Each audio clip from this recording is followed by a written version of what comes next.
রমজান মাসে আল্লাহর কাছ থেকে মাগফিরাত লাভের জন্য সবচেয়ে বেশি গুরুত্ব দেওয়া উচিত তাকওয়া চর্চার ব্যাপারে।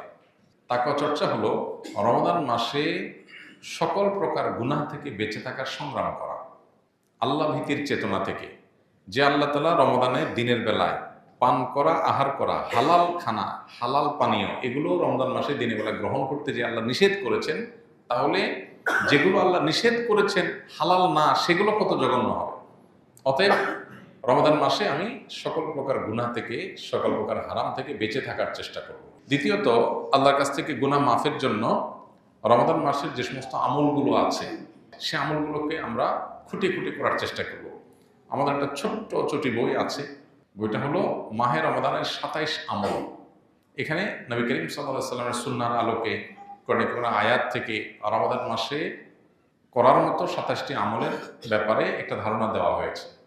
এই আমলগুলো যদি দিয়ে আমরা রমাদানকে সাজাতে পারি, তাহলে ইনশাআল্লাহ রমাদান মাস আমাদের গুনাহ মাফের মাস হিসাবে আল্লাহর কাছে গ্রহণযোগ্য হতে পারে, মকবুল হতে পারে। এটা আমার জন্য সুবর্ণ সুযোগ হতে পারে। আমরা প্রতিদিন যদি আল্লাহর কাছে চোখের পানি ফেলে দোয়া করি, আল্লাহ আমি গুনাহ থেকে যেন বের হয়ে আসতে পারি, আমাকে তৌফিক দাও, যেগুলো হয়ে গেছে সেগুলো মাফ করো, নিজের সঠিক সিদ্ধান্ত নেওয়া, নিজের ব্যাপারে শক্ত অবস্থান নেওয়া, পাশাপাশি আল্লাহর কাছে এভাবে কেমন একটা দোয়া করা, এর মাধ্যমে ইনশাআল্লাহ আমরা গুনাহ মাফের দিকে যেতে পারি। দান করার মাধ্যমে আল্লাহর সন্তুষ্টি পেতে পারি। এর সাথে সামনের ভিতরে এগুলো সবই আছে।